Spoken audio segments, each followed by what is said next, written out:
Ya bafowethu hamba kanjani? Phungala nje la. Nkosi yenzizi inkosi amaskandi. Ya. Yazi ngithini kanza wethu ngithi mina yabo nje mina ngihlukile kubo bonke abantu emhlabeni. Bafowethu ungathushela intombi.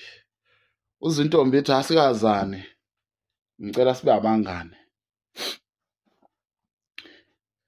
Dubula phezulu sometime. Nethemba lokuthi akekho umfana manje ongenaso isibhamu. Yabo nje intombi once yathi ngicela sibe abangane vele ukhipha usihlohlo ushaya phezulu, ushaya 2 phezulu kujwayela kabi. Uma uyijongo ushela intombi sithi isiZulu induku enhle igawule ezizweni. Angithi kunjalo.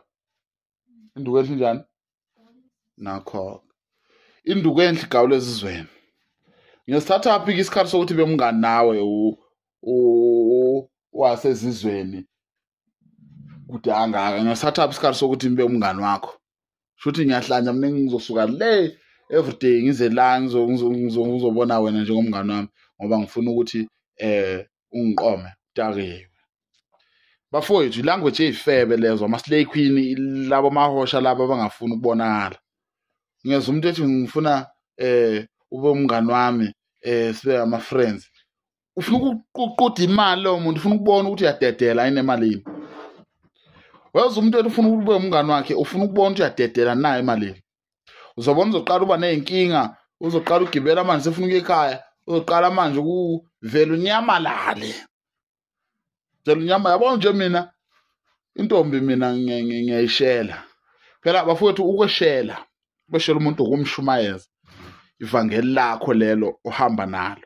Angithi nanazi ukuthi ivangeli inkolo no, ivangeli liyintshumayelo. Yabo nje uma usabalalisa indaba, icampaign uyacampaigna uyazabalaza uyabo ivangeli umzabalazo ya campaign ya uya electa yabo nje mina mangishela intombi once yathi ngifuna sibe abangani ngitshela kahle anginami ngane nentombazane mina ngiyingozi kabi angiguli neblue wena anginabo umngani nje intombazane mina anginayo intombazane ukuthi umngani wami hayi ngani okwenzani lo intombazane ufanele ubanika ngakho sihlanganisane ya mngane mina mngane nawe hayi ngeke uyibona into leyo ngeke ungeza intombazane ifuna ube umngane wakho unamanga ufuna ukudla imali mshaya lo udubule phezulu sometime ngoba uyakujwayela yabo.